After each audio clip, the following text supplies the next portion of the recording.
I think we'll get going here.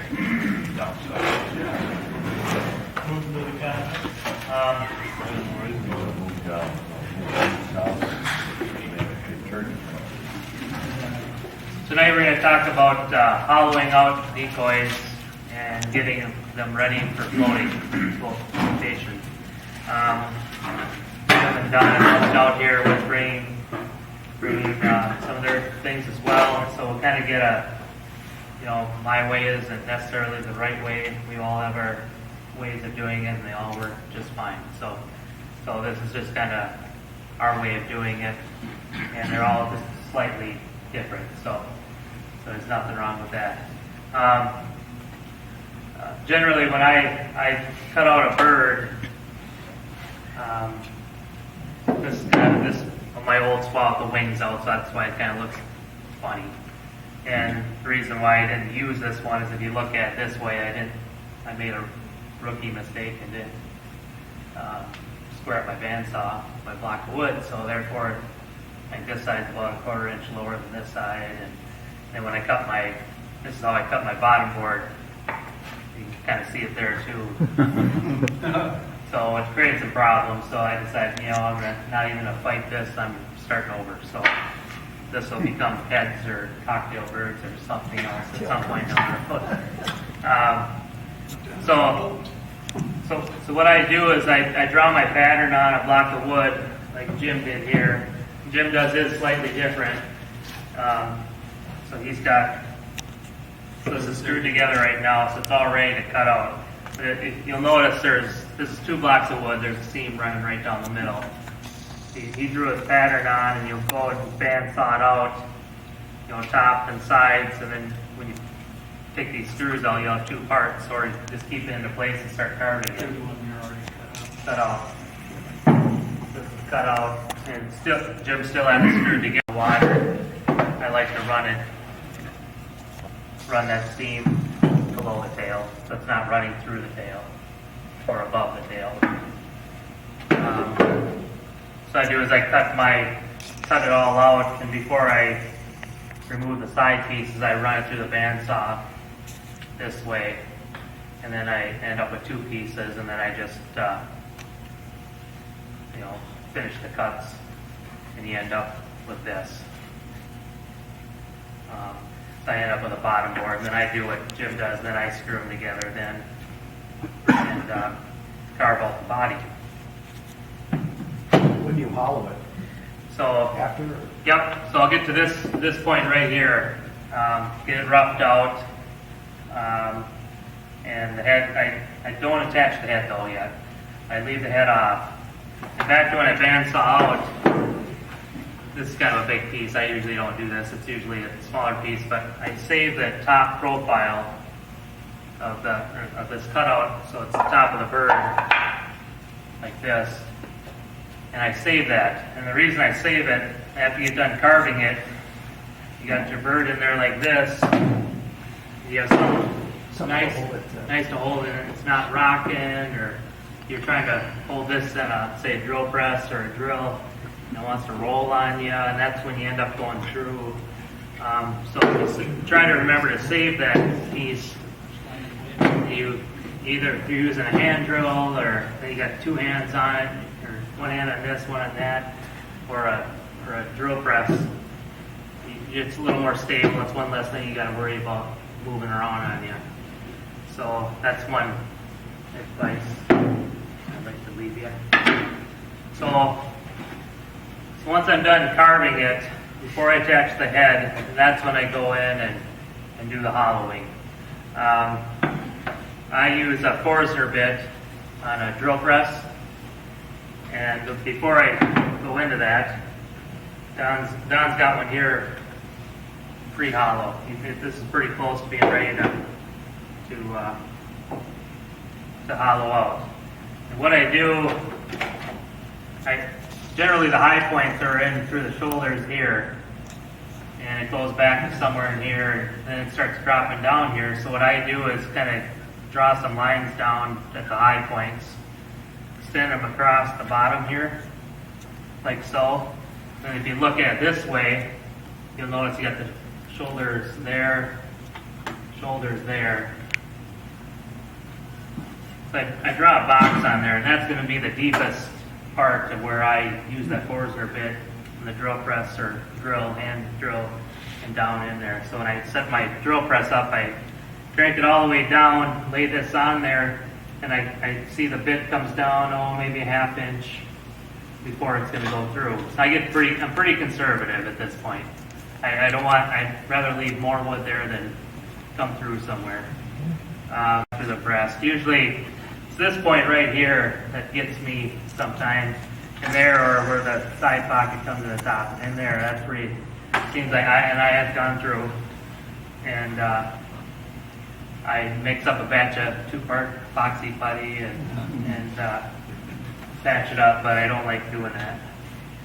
But like I said, I take it slow and try to calculate what I can with depth. And I'm going to pass these around just to give you an idea of how much. This one's a little bigger bird, but you'd think, how much difference there are. And this hasn't even the head on it. The head is solid yet. I just want you to get the weight following out there too. It's not much, but I try to get them as light as I can. And I left this, down the center, I left a portion of this wood for a step I'll show you. I'll show this to you now, and then I'm going to show you, we'll talk about the way Jim does it. I left this centerpiece on there I generally use a piece of oak, but for some reason I didn't have any, so I used a piece of walnut. I like to use a piece of hardwood. And I'm going to keep this, I'm going to epoxy glue this on and screw it on here down the center. And the reason I do that is it just gives me some added security when I screw my keel on. It's going into a piece of hardwood, which would have a better chance of maybe holding in there. Cedar's pretty hard. I think you'd be okay, but just something I picked up at Pat Dodge's book, his Decoy book. So when you're putting on the 2-pound keels, I figure a piece of hardwood would have a better chance of keeping it on there. So what I do is this is just a piece of walnut. And the thing you want to do is I try to center everything so it's centered in there. And the one thing is, you want to make sure before you glue it on, is that you can put your bird back on here and it still fits. Sometimes, you might have to shave off a little bit on the back side or the front side because it's a smaller bird. So you just got to make sure that this fits inside the cavity of the bird that you're setting on top. Do you glue that to the top side then? I'll glue this onto the base of the bottom. A little different versus what I just did with this. What Jim has done is he's poured it out with a Forstner bit and left posts in there. And there's nothing wrong with that. He left them on top as well. So when he glues this up, he'll glue this all together and it's not going anywhere. But that's a good way of doing it as well. Those posts before I glue them together. And the reason I do that is then I can put all my lead weight down the center of the keel, kind of just fit it together loosely, kind of tape it up a little bit with some masking tape. Now this wood isn't sealed yet, and that's fine. I just kind of tape it together so it's not. Tell me back here to be lively,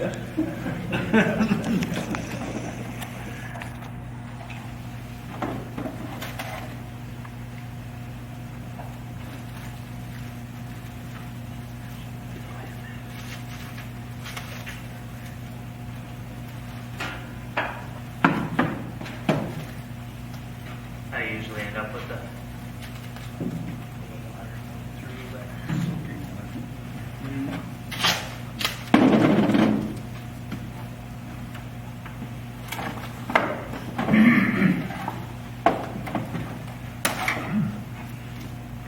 didn't do the Christmas wrapping for Macy's, did you? No. Isn't that obvious? My wife don't let me fold clothes either. That's smart. Yeah. You don't want to learn how to do that. Never learned that.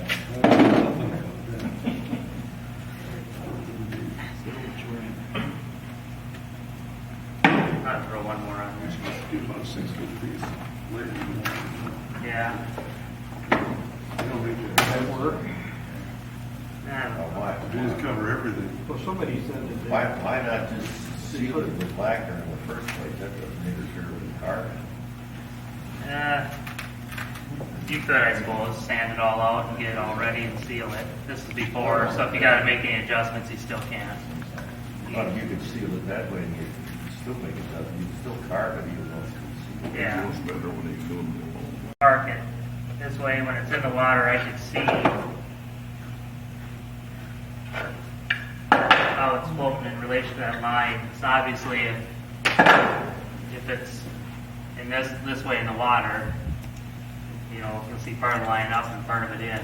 But this way, you can kind of see where it's going to be at. Now, this bird's a pretty simple posed bird, so I don't expect too many challenges or problems with it versus something like that. So I'll put it in the water here. You can set that water here. I think this is fine. This is pretty heavy.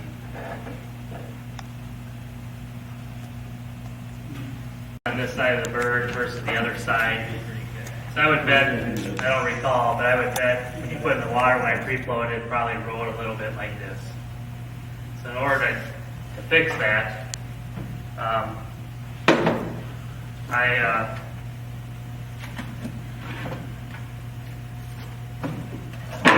I take these strap weights. You can buy these at Gander Mountain or Cabela's, or it's just lead weight. So I would cut these into strips, whatever you need, however much it takes. So you might end up having to go back and forth with the saran wrap deal a time or two to make sure you got it right. Let's say it's heavy, so just to get it to ride the way you want it before you glue it up. So once that's done, you got it floating the way you want it. I then seal up the inside. I use like a spar varnish, you know, something good quality varnish. But you make sure you don't want to get any sealer on your edge that you're going to glue together. You don't want to seal that part up. So I generally take some tape, run along here, and every time I come in with my paintbrush, and it's a paintbrush, I come in over that tape and paint it on. That way there's no chance of varnish dripping on that edge. And I do the same on the inside of this piece. I put a piece of tape on here and varnish this off. Give it a couple coats so it's sealed up good. And then once that's done, then I glue it up. I use an epoxy glue. Use this one. West system? Yep, you use that. Yeah. That's just half of it. Yeah, it's a 2-part system. Rockler sells it. Or a good type bond 3, is that what Marv uses? Yeah, but with Hydrobond 3, you gotta have perfect joint. Yeah. And with this, you don't have. Yeah, this you can mix up with some wood flour, or they even sell, what they call them, blues, or it's some sort of product you can mix up with it as filler. So you're mixing it up, and I nicked this one side here with my forcer bit, so I can fill that in with my epoxy. But put some epoxy on both finishes, put it together, clamp it. You got that top piece, where we're after that. Top piece, generally you can glue the body together before you glue the head on. You know, you got clamp. or a heavy weight, something that'll hold it all down into place for you, give you a nice joint all the way around. You glued your head on already, you can take this piece and cut out a section where the head's going to be and put that back on there and still do the same. So, overnight, yeah. The West system takes, You can buy a fast one, but they say the slow one's the one they use for building wood boats. yeah, it's waterproof, it's a good quality glue. The keels,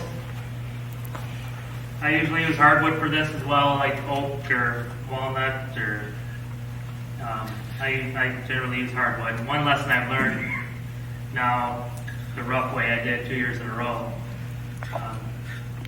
like myself, saving it for the last minute to go out east and got my keels all made, varnished, ready to go a couple days before I'm boring this out. And last year I bored it out just fine. Well, the first one I did just fine. Then I poured hot lead into it. Oh, right there. it burned. Burned through. I just had a black spot. I had these beautiful Coca-Cola keels. It took forever for that varnish to dry on those. There's like, okay, I leave in 2 days. There's no way. I don't even have Coca-Cola left. I'm leaving. So I went to Plan B. Got some walnut. And then the next one, I had 4 keels. Well, maybe I'll do 3, and I won't take the 4th bird. So same thing. Walnut keels, got them all finished. I didn't pour hot lead into them, but I was pouring it out. Came through a side and said, you know what, I'm done doing this. From now on, I'm cutting the keel out, boring it. If I get any problems with it, I'm having it 3 weeks before I need it done. And then this way, it's done. I varnish this all up, and all I gotta do is add weight. Nothing can go wrong now. So I do is I cut this keel out, pour it out like that. That's where I'm gonna put my lead into. And I've got it in the center. I got it in the center of the keel, and I use, I think, a 5/8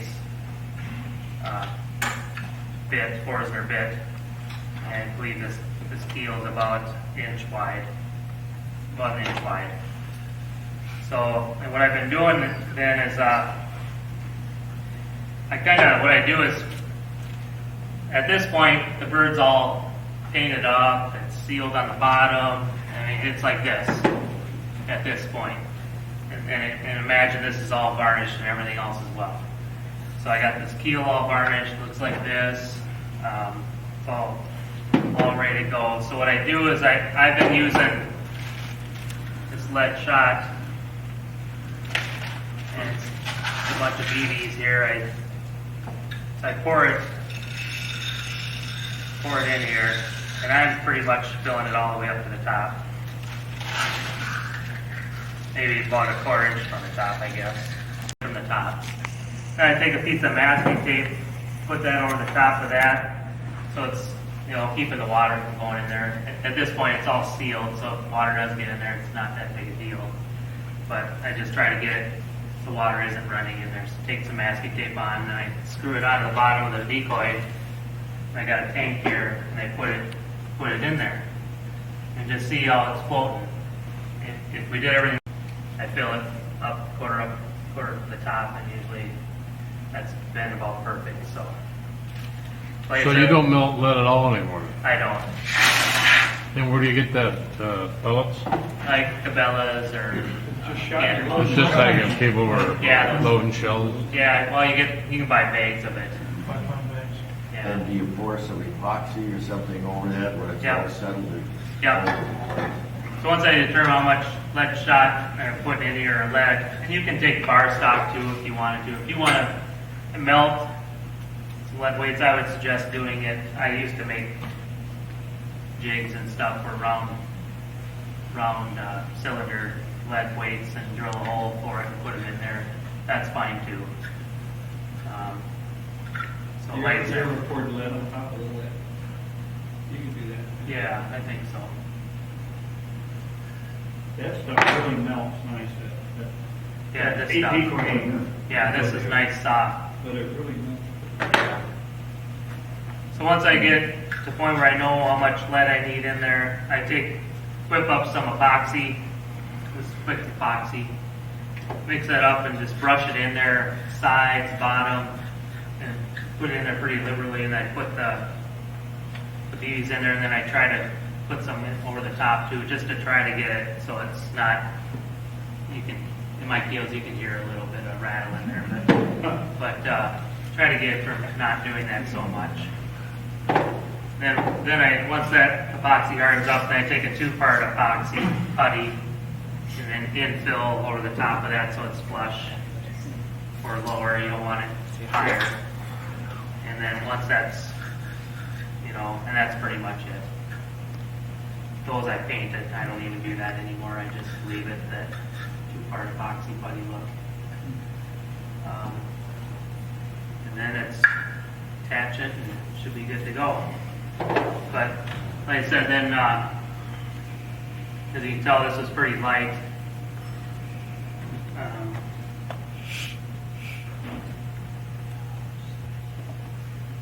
I'll put this back on and throw this thing in the water.